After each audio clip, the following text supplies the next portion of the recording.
we're going to learn about the parts of the plant. Their roots. The roots lie below the surface of the soil. They hold the plant together and they absorb water and mineral salts. The stem. The stem holds up the plant. It also brings water and food straight from the roots to the rest of the plant. Green stems carry the nutrients during photosynthesis. Plant stems can grow into branches. Green stems are soft and flexible. Woody stems are hard and rigid. They are called trunks. Trees have trunks. The leaves. Leaves are green because of a pigment called chlorophyll, and they're attached to the stem. Photosynthesis happens in the leaves, which also help the plant breathe. Leaves differ in blade and form. In autumn, light is scarce. Chlorophyll levels drop down and leaves turn yellow or brown. Leaves are made up of two parts, the petiole and the blade. The blade. This is the flat part of the leaf, which has many green food-making cells. The petiole. The petiole attaches the leaf blade to the stem. The flower. Flowering plants are also known as angiosperms. Flowers are the reproductive structures of the plant. All fruits come from flowers. Flowers contain seeds.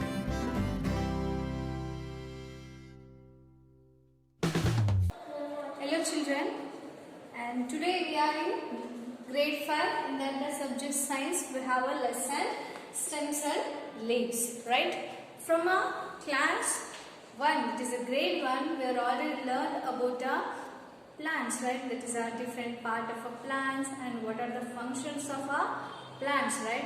The main purpose of a plant is they give us to the oxygen and also the food. So we are all depend on our plants for a food purpose, right? And we know that about a plant, and we know that about a different type of that means different part of a plants. Each and every plant will have that means different type of parts of a plant, right? So it comes to that in this class we are going to study with the stems and the leaves. Stems and leaves. So these type of stems, they are present above the ground, right? Above the ground. So see, this is a ground level and all these are a root. That means a root of a plant, and this part is a stem part, and above after the stem we are going to get a leaf, right? This is a leaf part, right? So this above the ground part we are going to call it as a stem. This is a stem part and this one is a leaf. So this is the whole structure of a plant. This is a root part, stem part, and another one is a leaf part. So this stem part is green in color when these plants are ingrown, and these stems have become thicker and browner color when they have become woody. That means later after that means before they are in the younger plants, they are look like a thinner one and the green in color.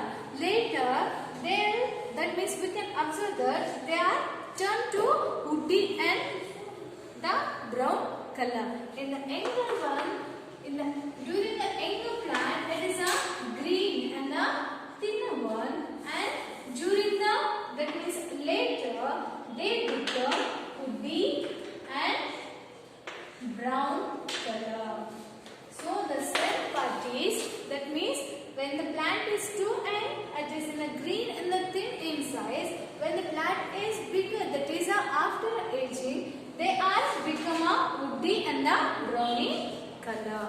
So that means after that, the stem of a tree, that means the stem. So this in the younger plants we are going to call it as this part is a stem. It comes to that means after a tree big tree, we are going to call it as a trunk. So the stem of a big tree, we are going to call it as a trunk. Stems may be, that means may with the branches or may not be with the branches. So you can observe your textbook now, page number 5. Page number 5. Page number 5, in that you can observe that they are already given us some pictures in your textbook, that is stem with the branches, stem without the branches. The stem of a big tree, we are going to call it as a trunk. If there is a, we can observe both, that is stem with the branches or stem without the branches. For example, mango tree will have branches, all the branches are connected to the stem part. And it comes to some examples for coconut tree, they don't have branches that are attached to the stem part, right? You can observe at page number 5, in that stem with the branches and stem without branches we can observe now. So next one, stem are usually erect, but in some plants they can be creep or twisted. So you can observe again your textbook, they are already given that the creeper stem of a pumpkins, we can observe a creeper stem like structure in the pumpkins, and also thorns on a rose stem, a sharp edges that are present in the stem of a rose plant, that we are going to call it as a thorns, and some air like structures that are present in the tulsi plant. We can observe now, all these are, we can, that means planted in our garden. No, so that pumpkin will have a creeper like structure. It comes to the rose plant, the sharp edges that are present around the stem of a rose, we are going to call it as a thorns, and some airless structure present all around the tulsi plant. So all these are the some type of plants, right? So then the stem of a ale, that means the stem, some stem of the plants, for example bamboo tree have a smoothing structure, right? So the stem of the bamboo is very smooth, while the stem of the mango or any other plants, that means coconut, all those things, that means they are different, that means they are a rough in structure, that means they are rough in structure. So you can observe your textbook now.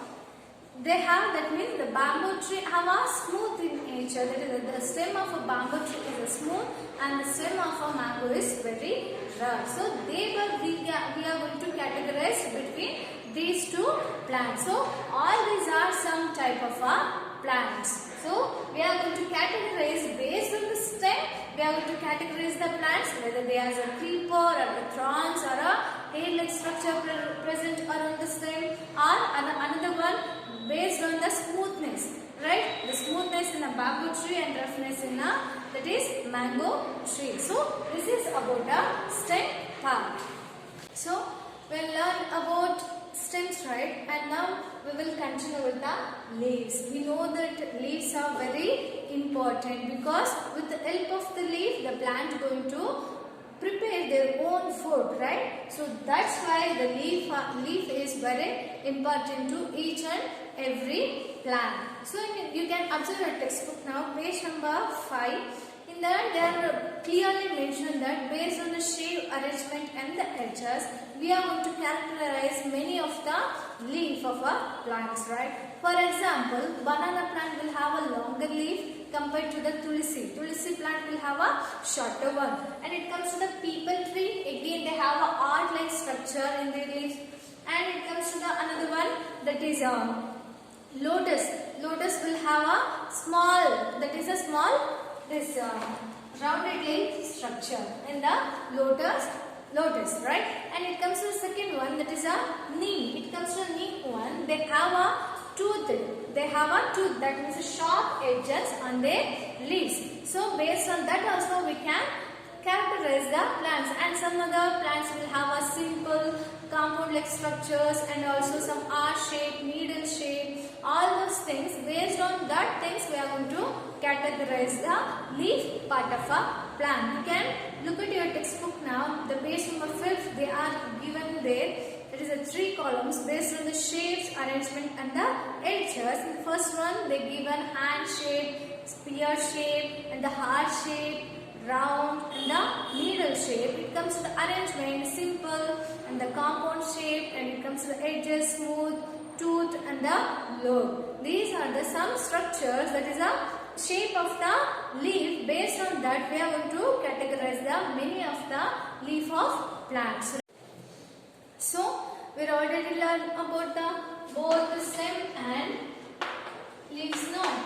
That means each plant will have a different type of stems and also different type of leaf. No? So, we are already learned about what are the stems that are present in the plants and what type of a leaf. Based on the structure also we can categorize the plants. So, now we will continue with the functions of a stems and the functions of a leaves. Functions of a leaves. Right? It comes to the function of a stem. We know that the stem of a plant that allows to stand upright and holds up the branches and the leaves. So this stem very useful to plants to stand up upright and also to hold the branches and the leaf of a plant or a tree. It holds the leaves in such a way that they can get maximum sunlight, so that they can obtain, that means absorb maximum sunlight. And second one, the stem carries water and nutrients. We know that the stem is a very important part of a plant and the tree, and they are involved in the process of transportation. That means by the root, the plant is going to absorb all the nutrients and minerals, and all those things are transport, that is a travels to the leaf pod for the photosynthesis reaction. So that's why it acts like a two-way traffic. That means all the things are carried out, that is transported through this stem. Once the photosynthesis or a food are prepared by a plant, all the foods are again comes back to the stem to the other part of the plant. So this is some uses of stems. And comes to the last one, that is the third one. The stems store food for the plants. I was already told, no, that is, they are involved in the transportation process. That means they will transport water and minerals by the roots. That means that roots going to get or absorb all the water and the nutrients from the soil, and through the stems all the things are, that means transported to the leaf part for the purpose of food making. And after the food making, all the things are again come back to the stem. That stem part going to store the food materials for the cellular function of that plant. So these are some functions of the stem. And comes to the functions of the leaves. We know that the leaf is very important part of the plant. In leaf only the photosynthesis reactions will be takes place. So it comes to the photosynthesis reaction again to make a food. That means the leaves need a sunlight, that is the light energy from a sun, and also the water and also nutrients. And another one very important is a carbon dioxide. They are going to absorb carbon dioxide in our atmosphere, and also water and nutrients from the soil, light energy from the sun. So all these things the leaf need to make their own food. So this process we are going to call it as a photosynthesis. That water will combine with the carbon dioxide with the help of a sunlight. All the things are carried out a reaction. So that process we are going to call it as a photosynthesis. After the photosynthesis, we are going to get a oxygen, right? We are going to get a oxygen. So that means the plant going to intake a carbon dioxide and that release or that produce oxygen after a photosynthesis reaction. So that oxygen released to the atmosphere, then we are inhale that oxygen. So this is a very important function of the leaf. Very important functions of a leaf. And now we are know about the part of that is different type of a stems and the functions of a stem, different type of a leaves and the functions of a leaf. And comes to the usage. What are the uses of these stems and leaves? First one, as a food, for example, we are going to eat this type of stem. For example, potato, onion, carrot, all those roots, that is the stems, we are going to eat now, right? So that it comes to the sugar cane. The stem part we are going to use to make a juice, right? Sugar cane juice. and also for to make a sugar and the jaggery. So this is a first usage of this stem. Second one, to make a furniture as hard and strong. To make a furniture and also to make a juices, for example sugar and also the jaggery. And comes to the next one, to make a medicines also. To make medicines. And the next one, to make a useful, that means useful things, that is rubber and the jut. So all these things are we are going to make by the usage of this stem. First one is we are going to use this stem for a eating purpose and also for making some juices, for example sugarcane juices, and also to make sugar and jaggery. And another one, we are going to use this type of stems to make a furnitures and also for medicine purpose, and also many things we are going to use these stems, right? And comes to the second one, uses of leaves. Uses of leaves. It comes to, as a food we can eat a leaf, right? As a leafy vegetable such as spinach and fenugreek, and some of them are we are going to eat as through our daily diet. And for example, some spices, right? Some spices for a cooking purpose were already used the type of leaves. And to make a medicines, again the same thing, as we know that the same also used for the medicine purpose, and now we are know about that leaves also used for the medicine purpose. And next one, to cook and serve food. To cook and to serve. For example, banana leaf we are going to use, right? For a, that means cooking purpose also, and for a eating purpose also we are going to use this type of leaves. For example, banana leaf, that means we are going to serving food on a leaf, right? And next comes to the last one, as a decoration purpose during some functions, whether it is a marriage function or any other home function, we are going to use this type of, that is different type of leaves for the decoration purpose also. The first one is we are going to use this leaves as a spices for a medicine purpose, for a decoration purpose, and also for serving purpose, and also for eating purpose we are going to use this type of leaves, right? And the green color leaves is due to the substances because of a presence of chlorophyll. We know that is, we have one question now, that means why plants are green? Because of the presence of chlorophyll. That chlorophyll present in the leaf structure of a plant. That's why the plants are green. So that the leaves turns brown due to the substances of tannin. We know that means we have again the question now, when the plants are bigger, the leaves of the plants will turn to brown and reddish yellow color, no, because of the presence of tannin. It is a chemical agent that is present in the plants. That's why the greener one turn to the browning color. So tannins also give some, that is color to the tea also. We get some brown and reddish color in a tea plant now. So that tea plants will have this type of tannins. That's why we have a tea in a brown color. So all this about the stem and leaf today. So I'll summarize all the things now. That is, the stem is very important to the plants. That means the stem, these are, we have different, we know the different type of stems, right?